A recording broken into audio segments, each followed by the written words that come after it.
Bonsoir. Alors, bonsoir Laurence Benaïm, je suis ravi Bonsoir. de vous retrouver. C'est une belle surprise. Que ce livre-là aussi, on va longtemps en parler. Alors, pour situer un petit peu qui vous êtes, Laurence Benaïm, on ne vous présente plus parce que vous avez de multiples casquettes et un CV qui est extrêmement long, c'est le moins qu'on puisse dire. Mais pour résumer, vous êtes journaliste, écrivaine, biographe d'Yves Saint-Laurent, entre autres. Vos sujets de prédilection, vos sujets d'expertise sont la mode et plus récemment d'ailleurs l'art de vivre. Mais rien ne vous relie concrètement à ce que l'on sait en tout cas de Cognac, ni par voie familiale, ni de naissance, ni de manière littéraire, puisque vous n'avez pas écrit sur le sujet. C'est le premier livre en ce sens, il me semble. Pour quelles raisons ce territoire déjà est entré dans votre vie? Parce qu'on sent à l'écriture de ce livre que vous y avez un attachement très singulier, très particulier. Et j'aimerais savoir déjà pourquoi justement ce lieu-là, cette ville-là et ce spiritueux-là par voie de conséquence. Merci d'abord de votre accueil. Oui, c'est vrai que j'ai essuyé beaucoup de casquettes. Il se trouve que je suis petite fille de chapelier et qui n'avait rien à voir effectivement avec le cognac. Il se trouve que ce cognac, en fait, correspond à un moment, je ne sais pas si c'est un moment de parenthèse ou d'ouverture dans ma vie, mais en fait, il a été rythmé par des confinements ou des fins de confinement qui m'ont permis, en fait, de, d'aller du côté de voilà, du côté des Charentes. En tout cas, c'était une façon pour moi c'était une échappée belle qui correspondait aussi à quelque chose qui était peut-être à l'époque, pendant le confinement, à un moment de peut-être un vin, on dit que c'est un vin de réconfort, de méditation. En tout cas, il me semblait que c'était une façon de par même la façon dont on déguste le cognac à toute petite gorgée comme ça. Je dis que c'est une liqueur de feu, c'est une façon aussi de rentrer en soi-même et qui correspondait aussi à ce moment, à ce temps d'introspection finalement, assez solitaire, qu'a été cette période euh, entre confinement, déconfinement. En tout cas, c'était peut-être à ce moment-là l'anti-champagne. Et il se trouve que en commençant à rentrer dans cette histoire, je me suis aperçue combien il y avait à la fois pas de rivalité, mais de monde qui s'opposait, parce qu'en Champagne, quand on parle de vin tranquille, on est près de Bordeaux, mais on est très très loin. On est près de la mer, mais en même temps, on est ici très enclavé. C'est extrêmement secret. Euh, on se, c'est le plus grand, le- l'une des plus grands euh, domaines en fait qui est consacré à la production en fait de l'uni blanc et en même temps c'est totalement il y a un mystère, il y a quelque chose qui n'est pas alors c'est vrai qu'il n'est pas du tout médiatisé, il n'y a pas de storytelling vraiment sur le cognac. Il y a des gens ne savent même pas si c'est d'ailleurs si c'est un vin, on ne voit que la carafe et puis il y avait ce côté du cognac qui était soit lié à quelque chose de très daté, à ces hommes en veste de velours côtelé, comme ça, qui boivent ou de pantalons de velours côtelé avec un cigare ou une pipe, qui sont au coin du feu, de la cheminée, et qui savourent leur champagne avec quelque chose de très, très masculin. Or, je me suis aperçue que c'était très féminin. En fait, il y a plein de raisons qui m'ont poussée, un peu secrète, à aller vers ce territoire. Il se trouve que j'ai été invitée en fait par Laurent Boileau qui était à l'époque en fait qui venait de finir d'être président de Guerlain et qui a pris les rênes de la maison NC, mais c'était pas du tout en même temps, c'était lui qui m'a invitée comme ça en résidence et en fait c'était pas vraiment une vraie résidence, mais j'ai fait comme ça des sauts de puce avec Aurore de la Morinerie qui est une grande illustratrice. Et ces voyages ont été très inspirants et j'ai eu envie de raconter ces moments, de raconter au fond ces paysages, comme j'ai toujours essayé de raconter des robes, des personnages. Alors justement, je reviendrai tout à l'heure sur le territoire et sur votre exploration du territoire, parce que ce n'est pas Ouais. qu'un livre sur le Cognac, c'est aussi un livre sur un territoire. Ce que je voudrais déjà essayer de comprendre, c'est que vous avez longtemps été dans l'ombre des grands créateurs. Vous êtes souvent mis en retrait par rapport à Yves Saint-Laurent, Christian Dior ou plus récemment Marie-Laure de Noailles. Et ce n'est finalement qu'il n'y a peu de temps Mm. que vous avez eu envie ou décidé, vous nous direz, d'écrire en parlant de votre héritage avec la sidération il y a quelques années, de ce qui vous façonnait. Est-ce que vous pouvez nous raconter justement cette évolution artistique, littéraire au fil des années que vous avez construit? En fait, c'est vrai que j'ai fait des études de lettres, j'ai fait Hippocagne, Cannes, et puis et comme un moment à la fois de coup de bâton comme ça sur les doigts, mais qui a été très, très important dans ma vie, sont les études de journalisme. Où là, j'ai appris à écrire court, à écrire vite, à condenser une information en 2 lignes, en 10 lignes, à se lever très tôt, à travailler au monde, à chroniquer l'actualité et à se débarrasser, il fallait débarrasser de ce vieux manteau du passé littéraire, mais en même temps, j'ai toujours été dans l'entre-deux. De la mémoire, des traces, c'est ça qui me passionne, et de l'instant. Et en commençant à écrire sur la mode, j'ai commencé à trouver cet équilibre au fond qui me permettait à la fois de raconter des émotions, de faire apparaître des robes avec des mots, presque de les redessiner parce que à l'époque au monde, il n'y avait pas d'image. Donc j'ai commencé à écrire sur la mode comme ça, sans image. Et c'était un défi, c'était très intéressant. Et puis à rencontrer beaucoup de couturiers, de créateurs et de ces gens qui n'avaient pas le privilège officiel d'être des artistes, puisque c'était des artisans de l'éphémère. Ils étaient toujours condamnés à construire quelque chose qui allait disparaître. Donc, j'ai commencé comme ça à écrire euh, sur l'éternité du transitoire et en tout cas à toujours essayer. J'ai eu parce que c'est comme si on m'avait mis un peu un corset, c'est l'école de journalisme. Il y a quelque chose de très c'est pas qu'on apprend à se tenir droite, mais on apprend à ne pas montrer ses émotions.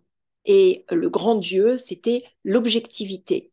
C'était qui, quoi, où, comment, pourquoi, quand. Il fallait répondre à des questions.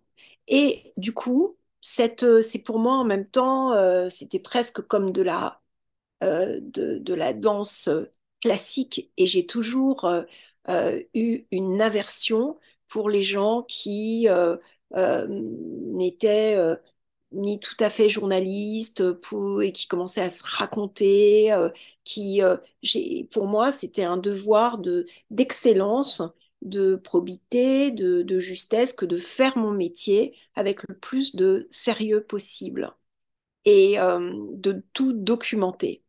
Et puis, je ne sais pas si c'est les années passant, euh, je ne sais pas si on met de l'eau dans son vin ou si au contraire on met un peu de vin dans de l'eau pour s'étourdir.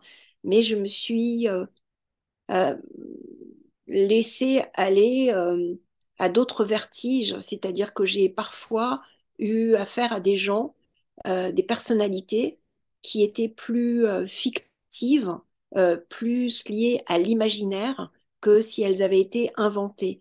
Et c'est vrai que la rencontre avec Yves Saint-Laurent a été très importante parce qu'il m'a ouvert ce chemin du rêve, de la possibilité du rêve, l'idée que on pouvait à la fois raconter et faire rêver en même temps, qu'on n'était pas juste que au-delà de l'exactitude, l'important, c'était de provoquer des émotions. Et l'écriture, ben, j'ai toujours eu le sentiment que c'était pas pour moi parce que c'est comme si il y avait les écrivains et puis il y avait les journalistes et puis les critiques. L'écriture, hein, c'était un domaine qui était réservé à des professionnels de l'écriture. Comment dire? Pas c'était pas c'était pas possible c'était pas possible, c'était quelque chose d'autre. Et en même temps, j'ai toujours eu un grand respect aussi pour cette frontière. C'est pas aujourd'hui que ces frontières se dissolvent, mais c'est que peut-être parce que je suis moins en prise avec mon époque, ou alors que peut-être mon époque je la sens moins. Je ne sais plus qu'est-ce qu'il a pourrait vraiment la documenter, que ma façon justement de, de la documenter, c'est de se tourner vers ce qui semble le plus impalpable, le plus immatériel, plus fugitif. Eh bien, ce sont les émotions. Et j'ai commencé au fond à écrire vraiment, enfin écrire vraiment. Vous voyez, moi aussi, lorsque en fait, lorsque ma mère est morte, c'était il y a 5 ans, et j'ai commencé à lui écrire des lettres. Et pour moi, c'était très important parce que c'était une façon de lui dire tout ce que je n'avais pas pu lui dire.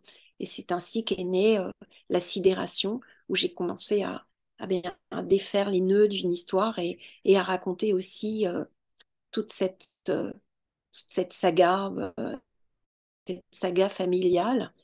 Et finalement, qui était d'ailleurs très éloignée de la Terre, et même très phobique de la terre, du paysage, puisque ma mère a été cachée à la campagne. Et j'ai eu pendant très très longtemps une aversion pour la campagne, parce que pour moi c'était un endroit d'où on ne pouvait pas s'échapper. On y était. L'idée c'est d'y aller, c'était d'être puni.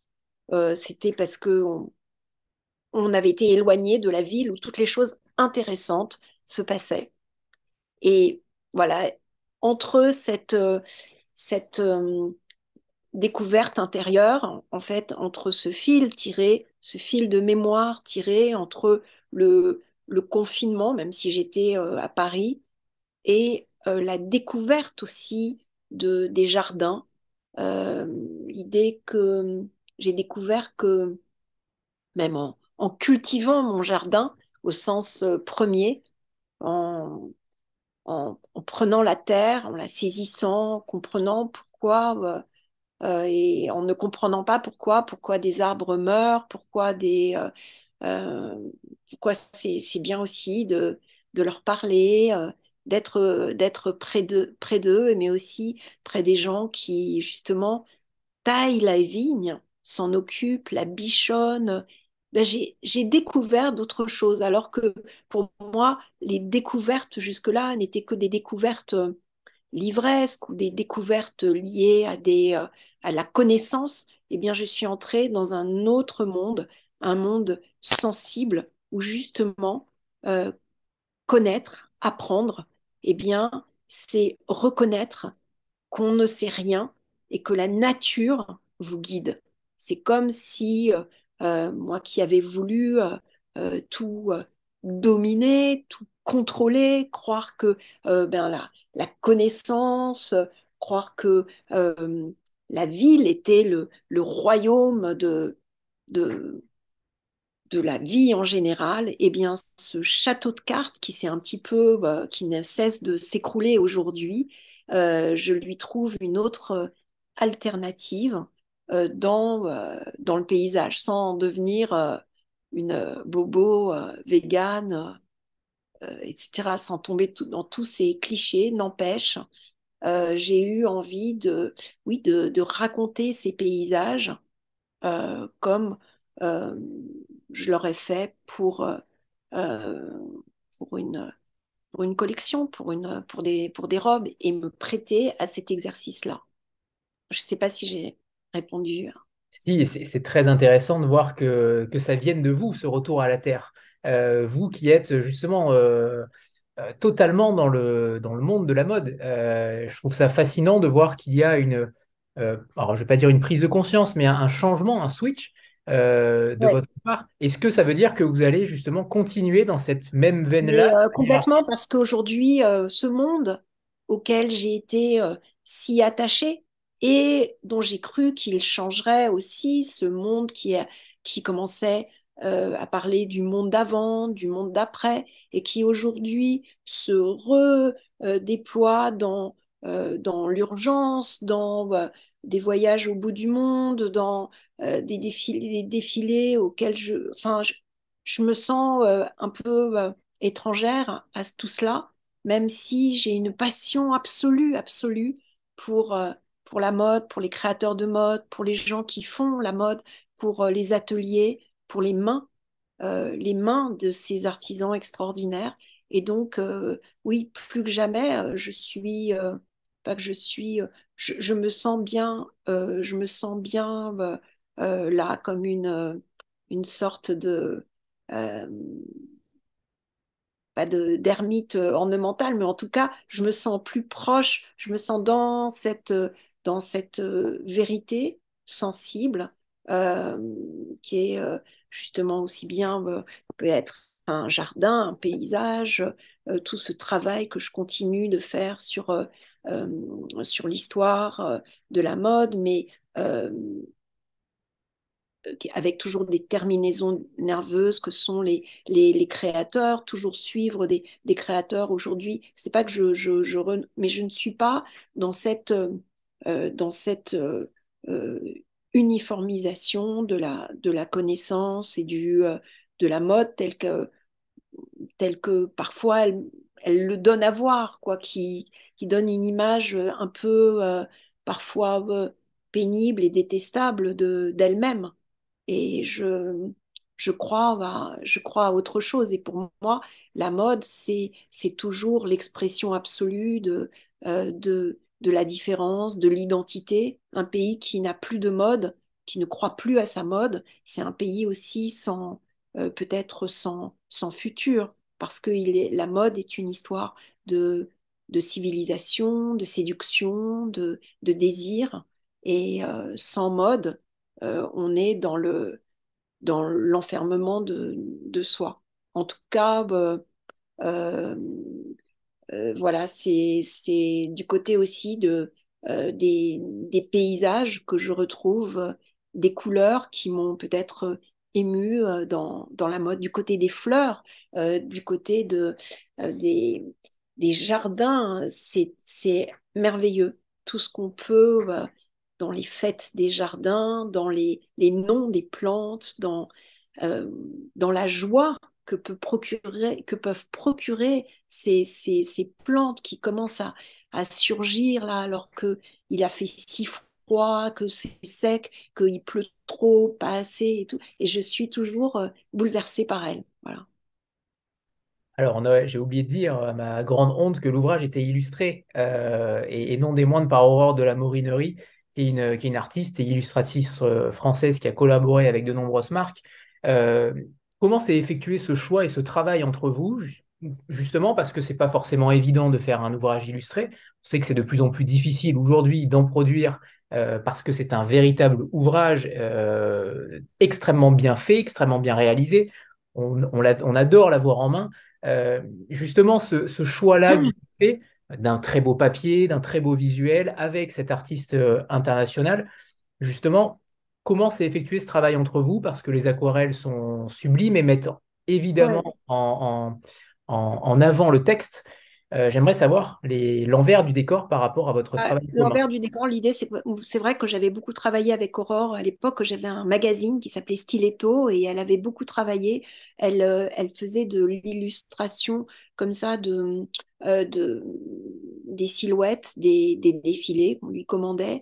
Et j'aimais beaucoup cette manière avec ses aquarelles, ses pochoirs, cette façon de rendre le sentiment d'une silhouette, d'une présence, sans être dans l'exactitude technique, sans chercher à justement reproduire la silhouette, parce que pour ça, il y a des images, il y a des photographes, et c'était pas le propos. Là, c'était plutôt de suggérer.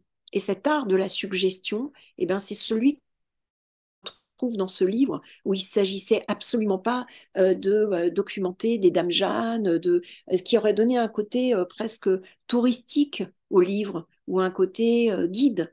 Et là, c'était justement mettre en valeur une autre écriture. Et c'est toujours ainsi que j'ai considéré pour moi la photographie ou l'illustration. C'est-à-dire que l'illustration n'est pas proprement parler une illustration, mais une écriture en soi, une écriture indépendante. Et j'ai aimé ces couleurs d'eau, ce côté parfois détrempé de la couleur qui vous donne la sensation de euh, de ces jours qui peuvent être détrempés par la pluie, mais en même temps si secs, ces couleurs aussi, ces couleurs d'arômes, ces couleurs de miel, de figues, de fèves, bref, ces couleurs qui créent une palette de sensations. Donc c'est comme ça on a travaillé. D'abord, moi j'y suis allée, euh, Aurore est venue, et puis c'était comme une chambre d'écho, une sorte de conversation euh, qui se, qui se retrouvait. En fait, je la connais depuis, Aurore, je la connais depuis, je pense, plus de 20 ans. Alors, on va revenir à l'origine du cognac parce que à travers ce livre, vous écumez justement l'évolution de Mm. cognac avec en point d'orgue sa création par François Ier, donc 1494. Racontez-nous justement cette histoire qui a fait que, je vous cite, même les ruines ont conservé une force de grandeur. Comment vous expliquez aussi une telle longévité d'un spiritueux alors que la société a finalement tant évolué, notamment dans sa consommation, dans sa société de consommation? Oui, parce que c'est la force en fait de ce qui dépasse les décennies, les modes, les siècles. Il y a quelque chose que j'ai ressenti là-bas dans cette atmosphère comme ça de ces couleurs entre ces vignes et ces pierres, entre tout ce qui a aussi compromis la production, à commencer par la grande crise du phylloxéra. J'ai ressenti ce sentiment oui, de grandeur, de permanence, ce côté, euh, euh, cette façon aussi de s'abstraire parfois justement du temps, comme si tout autour il y avait que des montres, et là, à Cognac, on a le temps, et que le temps, justement, c'est une vertu absolue, puisque lorsqu'on goûte des eaux de vie, euh, l'important, c'est pas ce qu'elles sont, c'est ce qu'elles vont devenir. Et dans un monde qui ne jure que par l'anti-âge, que par le jeunisme, que par l'instantané, eh bien, il m'a semblé que ce lieu était au contraire euh,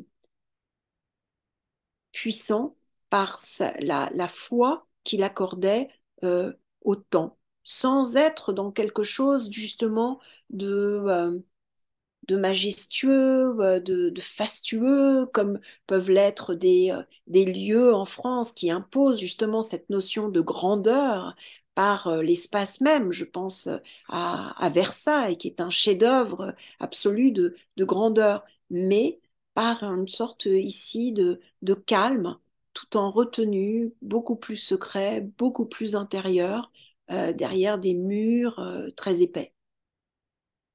Et je vous cite justement par rapport à ce temps, parce qu'évidemment, c'est un livre sur le temps notamment, et sur le silence. Ce sont peut-être les deux grandes thématiques que vous inscrivez en filigrane.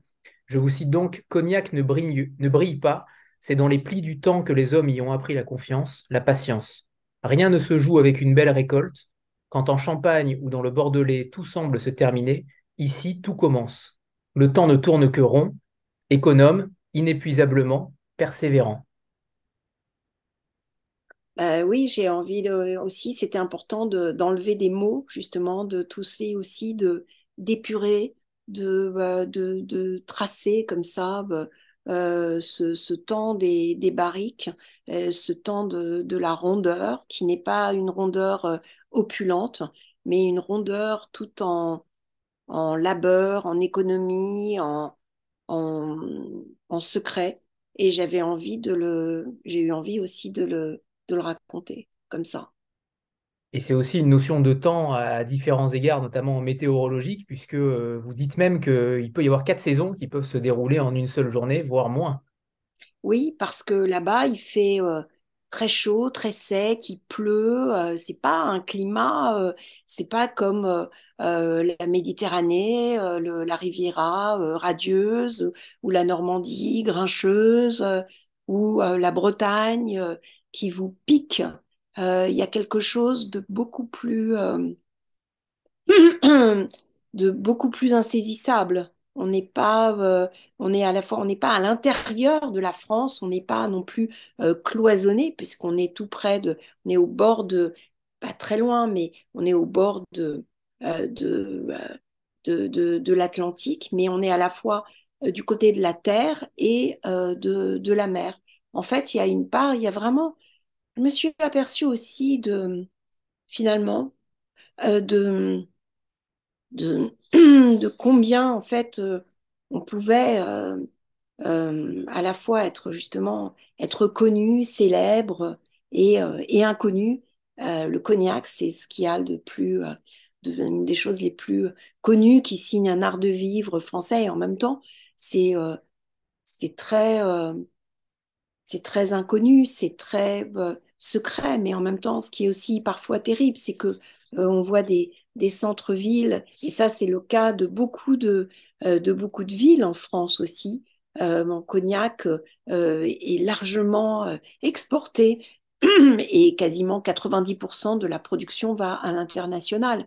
Mais à côté de ça, eh bien, on est dans une sorte de raréfaction de, de, de la respiration presque de ces villes de France qui aujourd'hui doivent, il est temps qu'elles s'expriment, qu'elles puissent être reconquises, qu'on puisse retrouver l'énergie de ces centres-villes, ce qui est ce qui donne en fait quand on y va, on comprend combien justement tous les centres commerciaux à la périphérie des villes, tout ça a un petit peu tué à petit feu cette, cette énergie, cette vie intérieure. Et c'est un tout petit peu dommage d'aller justement de voir que ben, dans le rare cinéma, il n'y a que des blockbusters, que il y a plus ce dont on a rêvé, on le retrouve finalement justement plus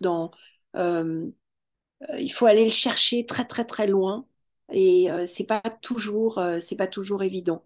Et c'est ce que je regrette un tout petit peu. Vous écrivez d'ailleurs que, alors vous n'allez pas forcément plaire aux autres spiritueux, mais que le cognac est le plus complexe et le moins prévisible des spiritueux. Pour quelle raison?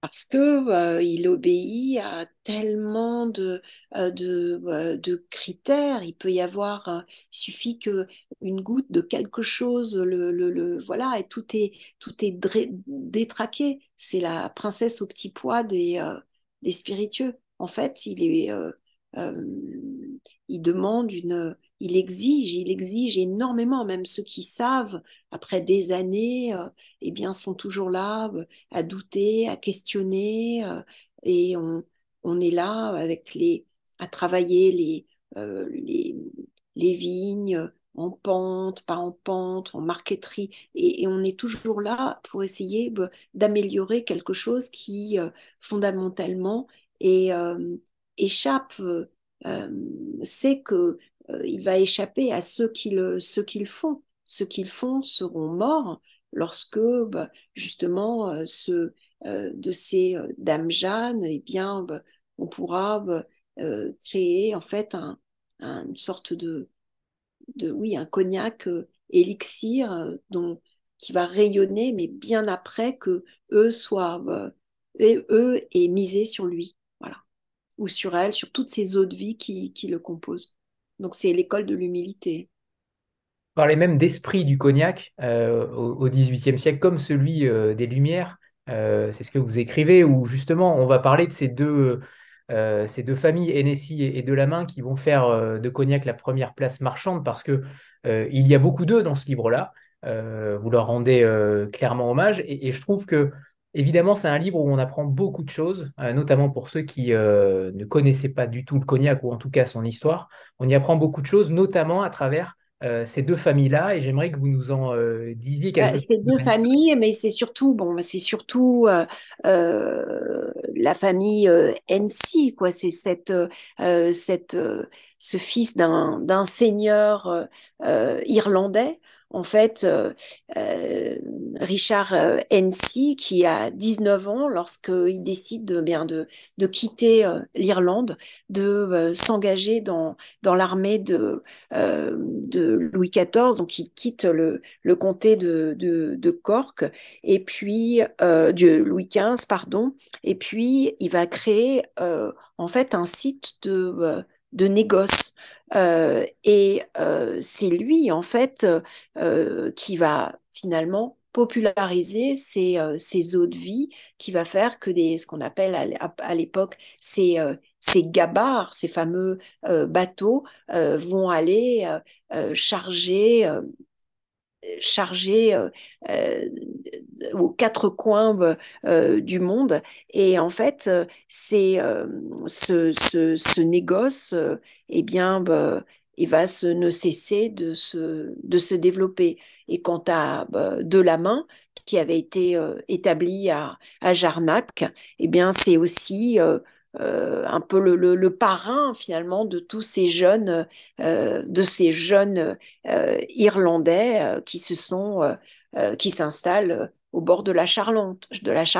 Donc c'est quand même quelque chose d'assez étrange de passer de l'Irlande à la Charente et puis il va résister à la guerre contre l'Angleterre, il va résister à la Révolution, et puis il va se fixer définitivement à Cognac. Donc c'est assez amusant de penser que c'est un Irlandais, bon, bien sûr, et un Français, mais qui ont contribué à créer ce qui est une forme d'icône de la culture française. Et on apprend plein de choses, notamment en 1795, Hennessy choisit John Trumbull, qui est l'aide de camp de George Washington, pour importer justement aux États-Unis le cognac. Et peut-être que le fait qu'il soit irlandais a forcément facilité aussi les choses. Bien sûr, bien sûr. Ça a été un tournant, tout comme l'absence de Rome qui était liée à la guerre de 7 ans. C'est ce que vous écrivez en tout cas. Ça fait quand même deux tournants majeurs qui ont permis aussi au cognac d'évoluer. Et en fait, c'est ce tournant, après le tournant majeur, ça a bien sûr été la crise du phylloxéra qui a fait que on a dû, enfin ça a été un ravage terrible et que on a dû abandonner la culture de la folle blanche pour lui préférer l'uni blanc qui résiste mieux à toutes les pourritures. Mais j'aime bien aussi la manière dont cette région comme ça est traversée par des mots, par des personnages, tout est euh, tout est assez héroïque comme ça, de la folle blanche au prince noir. Il y a un côté à la fois, on est quand même dans l'histoire est extrêmement présente. Je veux dire, l'histoire au sens de ce à quoi on croit, mais c'est aussi des valeurs, des traditions. Et cette histoire, elle ne cesse d'irriguer, au fond, toute, tout ce monde. Cette histoire, elle est présente dans la gastronomie, dans le langage, dans le ciel, dans l'atmosphère comme ça qu'on respire, qui fait qu'on peut parler à la fois d'un territoire, mais aussi d'un esprit. Et c'est ce que j'ai cherché à raconter, sans être non plus, sans chercher à faire, parce qu'il y en a d'autres, un ABC du cognac ou la saga d'une histoire. J'ai voulu donner un côté, enfin, c'est peut-être pas, peut-être oui, plus littéraire, ma part des anges, ce qui s'échappe justement de la distillation, des alambics, tout ça, cette part des anges, eh bien, ce sont ces vapeurs plus liées à des émotions, des sensations, plutôt que à la description, euh, parce que là, on ne m'attend pas là pour ça, quoi. Enfin, vous voyez, je vais pas euh, raconter et travailler pendant 6 mois sur euh, ce que j'ai appris et que d'autres ont appris et continuent d'apprendre tout au long de leur vie. Et ce que je peux apprendre ou transmettre, moi, c'est ma différence, c'est-à-dire mon regard, le regard que je peux porter sur ce lieu. Et c'est voilà, c'était un peu une page blanche, un moment d'écriture. Je crois que c'est ça l'écriture. C'est pas chercher à justement à tout raconter, mais c'est trouver une manière de s'intéresser à ce qui n'est pas justement dans d'autres livres, ce qui n'est pas, ce qui ne mobilise pas de la connaissance, mais qui relève plus de l'intuition. Et moi, je travaille comme ça. Et je trouve que l'alliage est parfait parce qu'en effet, on apprend beaucoup de choses, mais clairement, c'est un livre littéraire, poétique, et Merci. avec un véritable regard, celui notamment où vous comparez la viticulture à l'éducation. J'ai beaucoup aimé ce passage puisque vous dites contraindre sans que cela ne bloque la poussée de la sève. C'est vrai que les deux sont intimement liés, en tout cas, la métaphore est magnifique. Ben, c'est vrai qu'on est à l'heure de... ouais.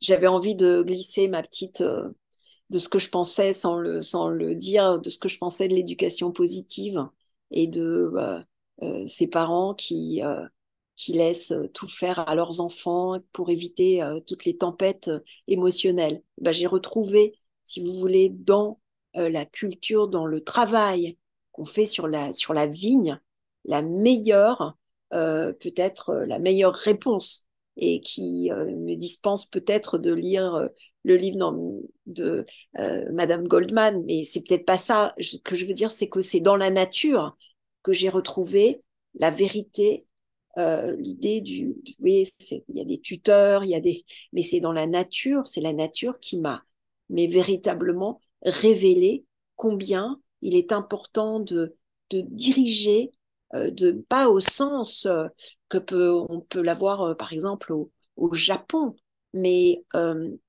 où là, on tord, on contraint, on, on redéfinit une nature à partir de justement d'une culture.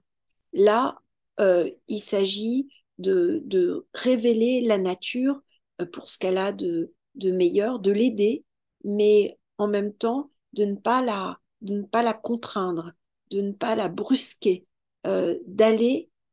C'est une merveilleuse leçon que peut vous offrir la nature, comme peuvent l'offrir des musiciens dans un concert dirigé par un chef, des danseurs ou des footballeurs, des gens qui travaillent ensemble. Voilà, c'est une merveilleuse.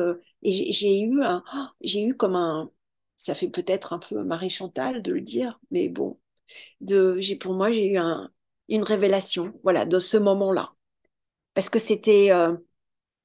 euh, parce qu'il faut apprendre, hein. Il faut apprendre aussi comment il faut apprendre à pailler la terre, il faut aussi la préserver pour ne pas qu'elle soit trop nue, mais il faut aussi la laisser respirer. Mais si on enlève tout ce qui la protège, elle peut être aussi toute nue et avoir froid. Il peut y avoir des gelées, en voie d'avril, et voilà qu'elle se rétracte, que ces bourgeons qui étaient si prometteurs, si tendus vers le ciel, ben, tout d'un coup, ils se recroquevillent comme des poings d'un vieillard.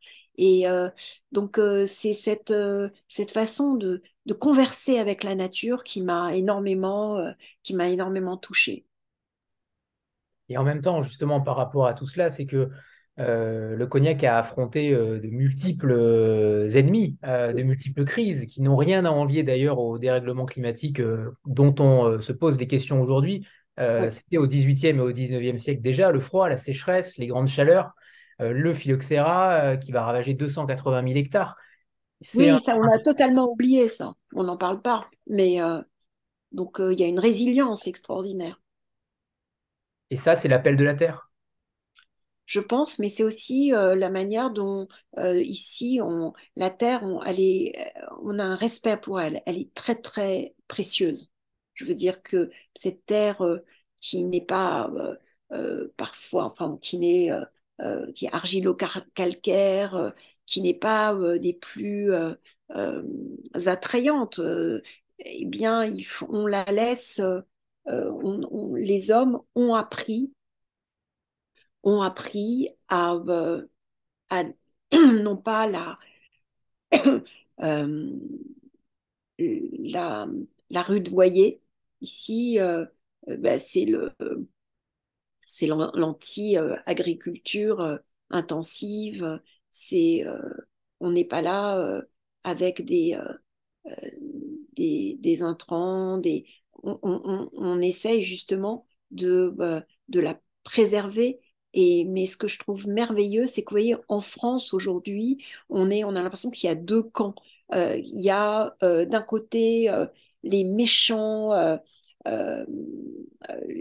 fabricants d'engrais, les agriculteurs qui cultivent, qui répandent comme ça des OGM, qui pratiquent l'agriculture intensive, et de l'autre côté, des écolos angéliques qui cultivent euh, leurs petits lopins de terre et qui sont presque dans un repli euh, au-delà d'un repli identitaire, sont réfractaires à, euh, à, à tout ce qui peut exprimer le libéralisme, le capitalisme. Et donc, on a l'impression qu'il y a euh, qu'il y a deux mondes. Alors que là, lorsqu'on est dans la réalité de ces gens, de ces ingénieurs agronomes, mais aussi bien de ces maîtres de chais, eh bien, on découvre combien la réalité est beaucoup plus complexe. On n'est pas dans le bien et le mal, on est dans le rapport très organique, justement, avec la nature. Comment la nature euh, vous, comment la nature propose, comment on lui propose des choses, comment elle réagit, mais on n'est pas dans un monde comme ça aussi fait d'opposition. Il y a qu'aux informations télévisées qu'on voit ça. Enfin, je veux dire, c'est autre chose. Là, sur le terrain, c'est différent. Vous avez dit tout à l'heure que le confinement avait joué un rôle majeur par rapport à votre écriture. Est-ce que c'est le cas également dans le monde du cognac? Et vu qu'il y a de nouvelles pratiques qui se sont dessinées en voulant produire moins mais mieux, en Ouais. supprimant tout herbicide, est-ce qu'il y a eu justement ce changement aussi, cette prise de conscience? Ah ben, je crois bien sûr qu'il y a une prise de conscience. D'ailleurs, c'est le cas aussi dans partout, hein, en Champagne, c'est le cas partout, avec la raréfaction de l'eau. Bien, il y a une façon de repenser la culture, de ne plus épuiser la terre, de la laisser se reposer, de créer des jachères. En fait, c'est un rapport beaucoup plus, pas apaisé, mais un rapport aussi plus dynamique et plus en creux avec la nature. Et je pense que c'est plein d'espoir aussi. C'est assez merveilleux de voir des gens très jeunes qui se passionnent pour ce travail-là. Et j'ai beaucoup de respect, d'admiration. Euh, j'ai beaucoup oui, d'émotion, d'admiration à les voir travailler, à les voir justement euh, considérer la Terre comme une personne. Et je pense que c'est, c'est tout à l'honneur de leur métier. Je vous pose cette question parce que j'ai l'impression que c'est le seul domaine justement où on a réellement pris conscience des choses après le confinement, ou en tout cas auparavant, puisque que ce soit dans tous les domaines artistiques, culturels, on produit toujours de plus en plus de livres, on produit de plus en plus d'économies, et j'ai l'impression que le rapport à la Terre permet justement d'avoir pris conscience, et pas forcément dans le monde, entre guillemets, normal. Bah, ce rapport à la Terre, il est très, il est primordial parce qu'il est direct, parce que on peut pas faire semblant, on peut pas faire comme si. On voit ce qui se passe clairement, quoi. Euh, on est dans l'attention et si la Terre n'est pas aimée, elle se refuse, elle vous rejette. Donc, il y a quelque chose de cet ordre-là qui consiste à trouver l'équilibre sacré, le nombre d'or, pour aller être à la fois dans la production, mais en même temps le respect de la terre. Et il me semble que voilà, euh, c'est primordial. Est-ce que vous nous feriez le plaisir de nous lire un premier extrait, Laurence? Oui, merci. Je vous lis le début. Allez, allons-y.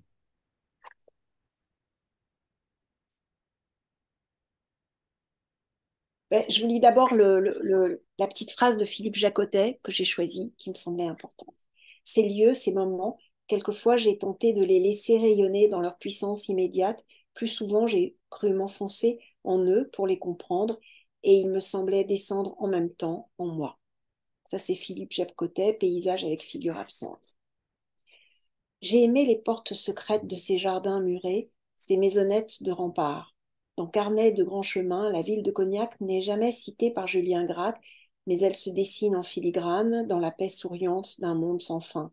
Habiter le temps, dit-on ici, sur la rive gauche de la Charente, l'attente y revêt son indéchirable robe de lumière, celle qui, pour rayonner, s'est construite dans l'ombre. Et si beaucoup redoutent la vieillesse associée au déclin, à ce qui perd sa force, grisaille, s'abîme, se décompose, Cognac est une cité où l'âge est une promesse d'amplitude. Car ce que le temps bonifie, le Cognac le révèle, eau de vie, ou plutôt de traces, dont le cep de vigne est l'origine première. Dans l'art du vieillissement, les êtres humains et la nature, cette capricieuse nourricière, tissent depuis des siècles leur correspondance. Cognac ou la permanence en devenir, l'immobile métamorphose, puiser dans l'eau souterraine l'âme de l'uni blanc, sentir dans chaque note les métamorphoses d'un bourgeon, l'ascendance d'un chêne, l'orientation de la lumière, ce qui traverse le Cognac de part en part, ce sont les forêts et les houppiers au milieu des coteaux, ce sont les saisons condensées en quelques gouttes d'absolu, mais cette immensité se parcourt au fil d'un voyage singulier. Quand d'autres alcools sont là pour vous faire sortir de vous-même, le cognac invite d'abord à explorer le monde de l'intérieur, son infini et celui de nos sensations, un alambic intime. Merci, Laurence. Alors, on a pour habitude de faire une petite photo de groupe à la mi-temps de la rencontre. Donc voilà, préparez-vous. 3, 2, 1. Et voir ce livre-là, c'est parfait. C'est bon, merci. Vous avez cité Philippe Jacotet, vous avez cité Julien Gracq, parce qu'en effet, il y a beaucoup de références. On croise André Gide, on croise Montaigne. Finalement, beaucoup d'auteurs et de grandes figures se sont intéressés ou sont issus du territoire. Et finalement, est-ce que ce n'est pas une terre d'écrivains, une terre qui lie les mots au savoir-faire? Sans doute, en tout cas, c'est une terre qui est la terre peut-être de l'écriture, parce que bah, c'est la terre qui est liée au temps. C'est vrai que dans les écrivains qui sont des compagnons en fait, il y a bien sûr Gracq, Jacotet, mais il y a aussi Tesson, Sylvain Tesson. Et c'est vrai que cela, ce ne sont pas des chemins noirs, mais euh, j'ai j'ai été touchée par justement la manière dont euh, ces lieux dont fait partie Cognac étaient naturellement liés au temps de l'écriture, puisque il n'y a pas il n'y a pas du tout d'urgence. On se dépouille là-bas de tout ce mais peut-être que c'est le cas de beaucoup de régions, enfin de lieux. Euh, mais en tout cas, là-bas, on se dépouille de tout ce vous voyez, là-bas, je suis loin des influenceuses et des défilés. Mais j'aimais bien parce que pour moi, c'était un peu mon... Oui, c'était comme des moments secrets. Les gens me disaient, mais qu'est-ce que tu vas faire là-bas? C'était comme si je rentrais comme ça, à la fois à l'intérieur de moi-même, mais à un moi-même qui ressemblait à un paysage, ou plutôt à un paysage qui me conduisait vers moi-même. Alors, vous l'avez évoqué en filigrane, mais je ne sais pas comment s'est déroulée justement votre exploration du territoire. Quels ont été justement vos matériaux de recherche, votre incursion dans ce territoire-là pour écrire? Parce qu'on sent qu'il y a beaucoup de documentation, mais vous arrivez, sans vous y attarder, à distiller, sans jeu de mots, sans mauvais jeu de mots, un ensemble extrêmement fluide, en fait, tout en expliquant les moments charnières. On ne sent pas qu'il y a de la documentation derrière. Et c'est ça, Ah, le talent. ouais. C'est pas Pour ce que vous moi, avez. c'est gentil de me dire ça parce que c'est vrai que mes grands maîtres, en fait, ce sont des gens à commencer par les grands écrivains du 19e, sont des gens qui ont tout documenté.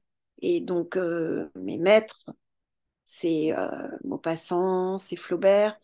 Mais j'aime bien, donc quand je suis comme ça, quand je pars un peu en expédition avec mes carnets et je note tout, c'est-à-dire que tout devient important, la euh, la couleur d'un moment, un plat.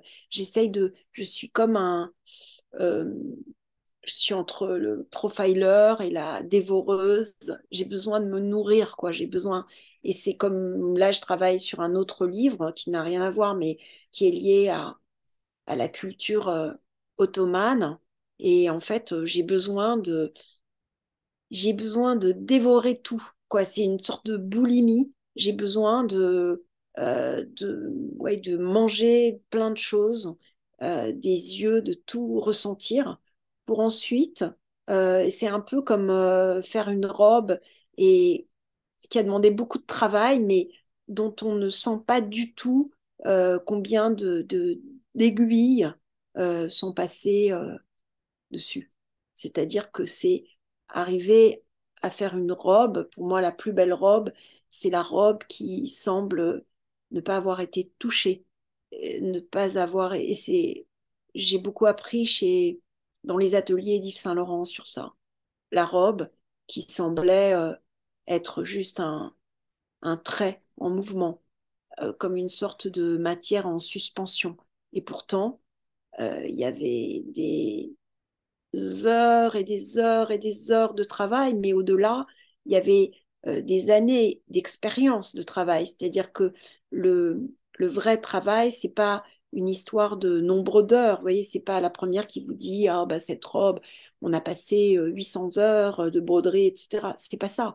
C'est combien, à force d'expérience, elle fait oublier tout ce qui l'a précédé. Moi, j'aime bien ça dans l'écriture. J'aime bien sans être dans une posture minimaliste ou quoi que ce soit. C'est essayer de tracer un chemin comme ça avec des mots, mais j'ai semé plein de petits cailloux partout pour me retrouver. J'ai mes carnets de notes, j'ai des livres, j'ai des interviews qui servent à rien. J'aime bien aussi l'idée que on peut discuter avec des gens. et puis que c'est pas forcément, il faut pas forcément essayer de trouver des choses intéressantes, mais il faut aussi laisser le temps comme ça retomber, comme un soufflet, et que c'est là qu'on recueille un moment, comme un photographe qui va chercher qui attend la bonne lumière. Et moi, c'est ça. Donc, je prends tout. Je suis à la fois journaliste, euh, commissaire, débutant. Je sais pas, j'aime bien me nourrir de tout. Voilà, c'est un humus d'informations. Et ça, mais j'ai vraiment besoin de ça. Je peux pas, justement, longtemps, j'ai redouté ça, et je redoute, vous voyez, l'idée de l'écriture. Je pars écrire, j'écris, j'invente des histoires. En fait, je peux pas écrire comme ça. Et que moi, le meilleur de ce que je peux donner, c'est que je le donne à partir d'une matière vivante, à partir d'un terreau de connaissances. Donc, c'est comme ça que j'avance, en fait. Et donc, il se trouve qu'après, ça devient des livres. Mais pour moi, ça serait inimaginable d'écrire. Peut-être c'est comme un enfant qui a besoin encore de quatre roues pour rouler, mais ce serait inimaginable juste d'écrire comme ça. Mais bon. Moi, je préfère que vous restiez ainsi, hein, Laurence, hein. Oh, merci. Il n'y a pas d'obligation à créer des romans et des histoires, hein. Il Non, y a un non. passage très intéressant à la fin du livre lorsque vous êtes observatrice dans le grand bureau chez NC. Euh, Oui. il y a un moment, on est tous avec vous, en fait, je crois que c'est en l'espace d'une heure, ça commence à 11 heures et ça se finit à midi, je crois, où tous ces... alors, ils ne s'appellent pas des sommeliers, ils le disent bien, ce ne sont pas des sommeliers, ils sont là pour découvrir, vous allez le dire mieux que moi, mais découvrir qui seront les prochains Merci. élus, les prochaines eaux de vie élues. Racontez-nous, parce que ce moment-là, il est un petit peu délicieux, c'est vraiment quelque chose d'intime. Vous y avez évidemment assisté. Je ne sais pas si c'est un honneur, un privilège ou si Ah c'est oui, oui, oui, c'est un une privilège. donnée. Racontez-nous C'est cette un histoire-là. privilège parce que c'est, vous savez, dans ce monde où tout le monde documente tout, où tout le monde fait des selfies, où tout le monde, où tout devient viral, il y a encore des lieux complètement secrets. Et ça en fait partie. C'est comme un concile du Vaticanesque. En tout cas, il y a quelque chose euh, de, de très secret où même les mots se prononce, se murmure, mais donc on entend des choses. Et moi, en fait, je me cachais derrière mon écran et je comprenais rien et je sentais tout. Et en même temps, j'essayais de restituer ce qui se disait comme ça, parce que et c'est comme s'il parlait une langue, mais qui était le français, mais en même temps, qui n'était pas le français, qui était autre chose. C'était la langue de la sensation liée à un battement de cils, un regard, une impression, et en même temps, à l'intérieur, je sentais aussi bien qu'il y avait des, des groupes qui se formaient. Je sentais bien où l'autorité se déplaçait, où elle restait. Et il fallait à la fois être, et j'adore ça, c'est à la fois être ultra attentive, essayer de saisir cet échange de microballes imaginaires et en même temps se faire oublier totalement. C'est-à-dire disparaître comme ça, m'effacer, devenir un verre, le mur, la table, ne plus être là.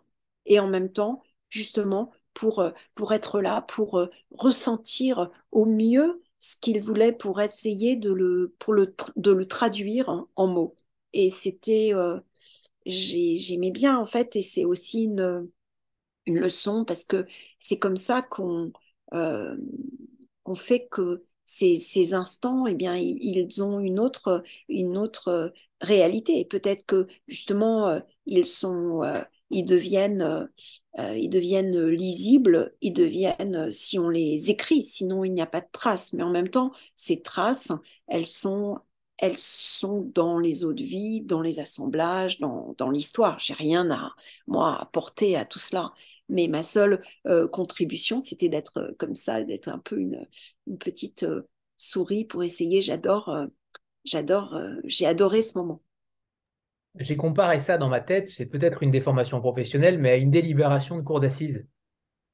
Peut-être que c'est ça, ça fait partie, oui, des délibérations de cours d'assises, sauf que là, il y a pas de délit et que on célèbre on élit justement les meilleurs. En fait, on décerne des prix.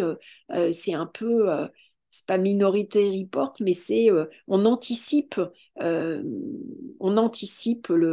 pas le crime parfait, mais on anticipe ce qui va devenir des années bien avant la plus ce qui va vieillir le mieux. Et je trouve ça extraordinaire parce que, comme je disais, dans une époque où, au contraire, le seul crédit qu'on accorde, c'est au dernier qui a parlé, celui qui est le maître de l'instant, ben, je trouve que c'est une forme absolue de grandeur, une leçon d'humanisme et de civilisation, de croire à la fois au temps, mais pas au temps du passé, mais au temps du futur qui est la somme du passé. C'est-à-dire qu'on se projette dans un avenir, mais pas un avenir radieux, un avenir global, un avenir déshumanisé, un avenir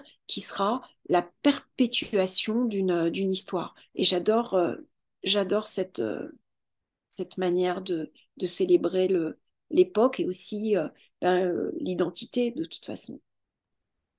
Par rapport à ces milieux dans le cognac, comment le livre a été reçu? J'imagine que certains ont commencé peut-être à le lire, en tout cas à en parler, parce que clairement c'est aussi un livre pour eux. C'est un livre d'amour, clairement. Est-ce que vous avez eu des retours par rapport à ce J'ai milieu? un petit peu des retours, j'ai eu des papiers, un très beau papier dans Sud-Ouest, mais c'est vrai que j'ai eu aussi comme ça, beaucoup de postes, un poste d'un chef qui m'a beaucoup touchée. Mais en fait, l'idée, c'est que je m'adresse, encore une fois, je n'essaye pas de m'adresser aux professionnels de la profession, mais à ceux euh, qui aiment peut-être lire des livres tout simplement. Oui, parce que c'est intéressant de savoir à qui vous vous adressez aussi, même s'il n'y a pas de genre, il y a pas de Je case. sais pas à qui l'idée de savoir à qui on s'adresse, c'est une notion peut-être plus liée à ceux qui euh, Ceux qui vendent les livres. targetent leur cible, ce qui n'est pas mon cas. Et justement, je saurais à qui je m'adresse si des lecteurs me font l'honneur de, de justement de, de devenir ce livre en le lisant, voilà, de partager ce que j'ai ressenti au fond, c'est être un passeur comme ça. Alors, je reviens sur un autre passage que j'ai beaucoup aimé. Il y a beaucoup de passages que j'ai beaucoup aimé, hein, j'ai l'impression. C'est sur le silence, sur cette plaque blanche que je vais vous citer, ça sera plus simple. Vous écrivez sur une plaque blanche, un anonyme a fait graver en lettres noires, ici le 17 avril 1891, il ne se passa strictement rien. Et ce rien en majuscule devient tout ce que la rue de l'Île d'Or cache derrière ses volets clos. L'eau de vie est la fille du silence. On se glisse dans cette ville comme dans des draps de lin blanc, le temps d'entrebâiller les persiennes du monde. Cognac absorbe un à un les bruits du monde pour les enfouir, les protéger, comme on se cache ici derrière les contrevents fermés de cette ville aux habitants bénésés. Je crois qu'on dit comme ça, bénésés. Ouais. En fait, vous savez, on peut passer sur lorsqu'on est pressé, on peut passer sur les choses comme ça. Et en fait, c'est l'écriture, peut-être, c'est le prétexte pour justement redonner euh, aux choses qui peuvent sembler banales une aspérité. Donc, j'aime bien aussi justement ces moments de total qui peuvent sembler totalement vides ou absents et entrer dans cette absence pour lui redonner une présence à travers l'écriture. C'est comme dernièrement, je suis passée dans sur une route en Bretagne, il y a un village qui s'appelle Plus Rien. Ben, je trouve ça inspirant. Il est question aussi de, en tout cas ce passage était frappant parce qu'en effet on ne s'interroge plus ni sur le vide ni sur le rien dans cette société-là et je trouve que la plaque est assez frappante en tout cas. Vous parlez aussi de calligraphie et notamment, il y a deux éléments qui sont aussi importants, notamment en fin de livre, c'est la calligraphie aux éditions rares, qui a ce pouvoir fascinant et capital avec ce chiffre symbolique qui est le 8. J'aimerais que vous nous parliez de ça et puis ensuite peut-être parler de cette double distillation qui est peut-être aussi, même si c'est technique, mais ça fait partie d'un savoir-faire ancestral qui n'existe que très peu dans nos sociétés. En fait, le 8, c'est véritablement le chiffre c'est le chiffre de l'infini. Et donc, c'est très très beau de voir dans cet atelier des éditions rares NC, de voir combien justement la maîtrise de l'écriture, des courbes, des pleins, des déliés permet aussi d'entrer dans le temps dans le temps du cognac. Et pour moi, c'était encore une leçon de regard, une leçon d'émotion.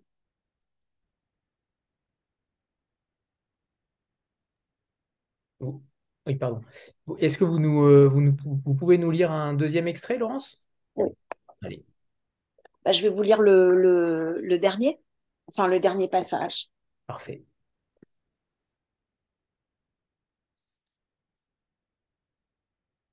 La mémoire d'un lieu aurait pu se figer là, quelque part entre ces coffres et ces carafes d'exception, le cristal et le bois sculpté. Je sais qu'en arpentant le paysage, j'y ai entrevu des secrets irréductibles à ce que la forme emprisonne. Dans le jardin d'hiver du château de Bagnolet, le vert n'y est plus une couleur, c'est un tourbillon, un jaillissement de dégradé, du plus aquatique au plus minéral, et comme la mosaïque aux 25 000 tesselles qui ondulent sous nos pas, le temps est définitivement une expérience, une immersion modulée par l'eau, la lumière et les silences habités, celle qui permet sans doute de boire à la source de son passé, Philippe Jacotet, d'offrir à son palais une telle caresse d'ambre velours. J'ai longtemps gardé ce petit zeste d'orange fraîche découpé par le mixologue Germain Canto dans la grande salle de dégustation d'Annecy. Dans un espace panoramique aux baies ouvertes sur le fleuve, il avait aménagé une sorte d'île sur tréteau avec ses instruments, passoires, mélangeurs, verres shakers, filtres à ressort, soleil d'argent étincelant sur le drap noir. En le regardant, en l'écoutant, en l'observant vaporiser quelques gouttes d'absinthe sur les parois de verre, j'ai retrouvé la transparence mauve de la glycine autour de la pergola, la fraîcheur des sous-bois et l'automne qui monte dans les feuilles d'or. À un moment, la rondeur perce au travers des ingrédients, c'est une voix souple qui s'élève en bouche, l'intensité aromatique absorbe les notes vives et le soleil a fait fausse route, il est tombé encore tout chaud dans notre palais. Short drink, citron, passion, VSOP, plus jazzy, moins dansant que le VS, au-delà des centilitres finement mesurés, de la taille des glaçons, il y a la virtuosité des gestes, ceux qui transforment, élèvent le moment, le projettent dans un voyage des sens. Pour Germain Canto, le grand art, c'est l'équilibre, un triangle entre la force, la douceur et l'acidité, il faut taper au milieu. À Cognac, les sourires ont l'ampleur des eaux de vie, nous sommes au royaume de l'onctueux, du bois de santal et du pain grillé, ce monde-là vous enveloppe et vous retient, il n'y est question que de persistance. C'est une randonnée parmi les orangers châtaignes, les roues de sous-bois, les cigares à la cannelle. C'est un automne cachemire en bouche, rayonnant de tous ses feux, une crème brûlée au cèpe. Ce sont des liens subtils qu'entre musiciens du goût on révèle dans l'éclat d'une saveur singulière, d'harmonie inédite, reflet d'acajou du XO, cognac robuste à la rondeur vernissée et craquante de fruits confits, d'épices et de cacao, dont un onglet de bœuf maturé vient sublimer la complexité. Il fallait nous voir ce soir-là, partager cette merveille, debout dehors, devant ces assiettes en bois, comme devant un feu de cheminée. Ce feu omniprésent tapisse les verts tulipes, comme s'il lui fallait toujours transformer la combustion en quelque chose d'autre qu'elle-même, arrondir le temps, armer la dégustation comme on arme un tonneau. Il faut que ça remue, qu'on n'ait pas à forcer, m'avait dit un tonnelier. Je le revois battre sa barrique de son chiffon noir trempé, ses gestes lents savaient dompter les flammes, entrer dans leur danse. Dans le tierçon chaud et cintré, on voyait l'automne flamber pour qu'ensuite l'eau de vie prenne du bois. L'homme savait exactement quand arrêter, à ce moment précis où les arômes de brioche, de châtaigne et de confiture de figues vous éclatent avec bonheur au visage. C'est un royaume de chair plein d'esprit, un monde rond qui ne se laisse pas réduire à un trait. C'est le temps du cognac, celui qui persiste en moi comme un rêve sans fin. Merci. Comme vous le constatez, c'est donc un livre sur l'éveil des sens, tout confondu. En tout cas, au fil de la lecture, clairement, évidemment, on apprend beaucoup de choses, mais aussi on ressent les choses, on ressent, il y a différentes émotions qui nous traversent, on a envie d'aller dans ce territoire-là aussi. Il y avait une question de Sandra qui se lie peut-être à cela, c'est est-ce qu'il y a d'autres terroirs, d'autres lieux qui pourraient à l'avenir vous inspirer, un texte aussi sensoriel, un texte qui Tous, cherche tous. tous, tous.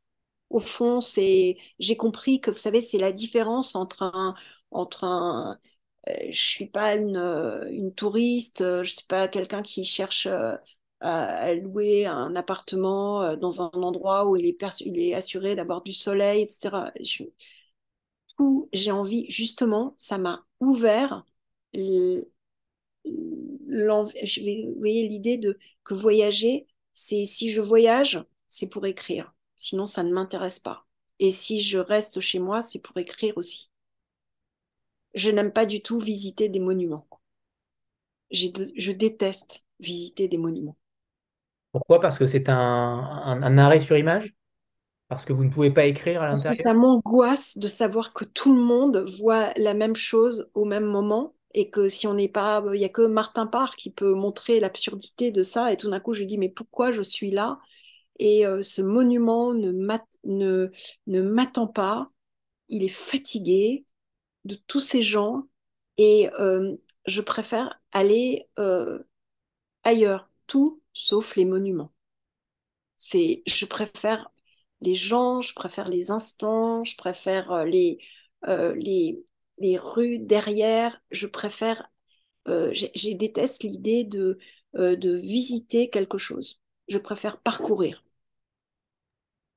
Très bien. Et alors, est-ce qu'il y a justement, c'est très bien dit, c'est très beau ce que vous dites, et est-ce qu'il y a quand même un territoire quand même qui vous donne envie de voyager et d'écrire là-dessus?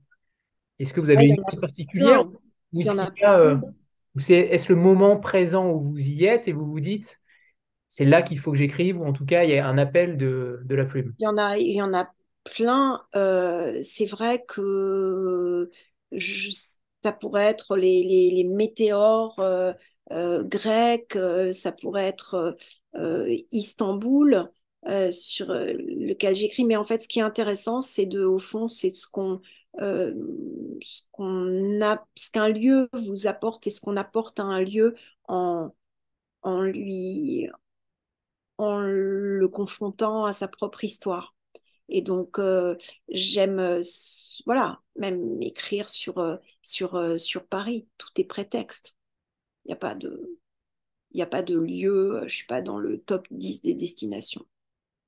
Le Je- lieu, le plus important, c'est celui qui va, c'est celui qui va vous permettre d'aller à la rencontre des autres à travers l'écriture et surtout, moi, je m'en fiche d'aller à la rencontre de moi-même, ça m'intéresse pas trop. C'est plutôt de voyager, de ressentir qui m'intéresse. À l'ère de l'autofiction, c'est osé. Ah oui, oui, non, c'est fatigant tout ça. Euh, En parlant de, parce que vous m'avez déjà tendu 2 fois la perche par rapport à l'ouvrage sur Istanbul, euh, Oui, qu'est-ce qui, quel sens vous allez éveiller justement à travers cette culture-là? J'ai cru comprendre donc que c'était de la culture ottomane. Est-ce que ça va être quelque chose d'historique, de sensoriel, de culinaire? c'est Vous tout avez... en fait, c'est tout. C'est les émotions liées à la, euh, la rondeur. C'est des tambourins au turban, des sarouels, au, au dôme. euh, des coupoles. En tout cas, c'est quelque chose qui est lié à l'exubérance, au foisonnement, à l'héritage de tous les héritages, c'est-à-dire euh, l'héritage euh, romain, byzantin, mais aussi euh, la croisée de l'Orient et de l'Europe. Voilà, j'aime croiser et décroiser, j'aime ça. Mais pour revenir à Cognac, ce que je trouve intéressant, c'est que c'est à la fois, justement, c'est un Irlandais et c'est très français, c'est la mer et la terre. J'aime bien l'idée que plein de monde se chevauche et que, en fait, ce qui fait la richesse d'une terre, d'une civilisation, d'un lieu, d'un livre, c'est aussi de sentir que tout est, que plein de choses s'y tricotent toujours. Alors, vous faites le lien avec ma dernière question, c'est que vous évoquez François Mitterrand, qui est donc natif de Jarnac, qui parlait, lui, de civilisation charentaise, justement là où les liens se tissent.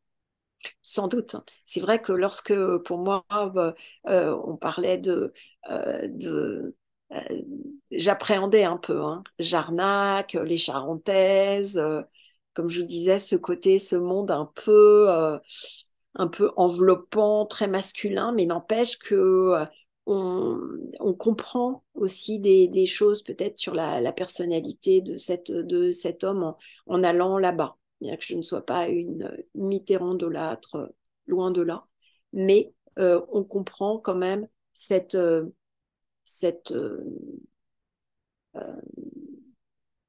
ce sentiment du temps. Merci. Alors, s'il n'y a pas de questions, il est temps de vous remercier, Laurence. C'était un plaisir non seulement de vous écouter, mais également de vous lire. Je conseille vraiment cet ouvrage-là parce qu'il est différent, il est singulier, c'est le moins qu'on puisse dire. Vous abordez différentes thématiques, différents points d'ancrage d'histoire. Et je trouve que vous rendez véritablement hommage à cette région, véritablement hommage à ce spiritueux. Et c'est parfaitement et surtout divinement bien écrit. Mais Euh, merci, merci infiniment voilà, de vos questions, de votre présence, de votre attention. Et merci de tous vos petits mots là que vous m'envoyez, qui me touchent beaucoup. et Et merci Cécile d'être là.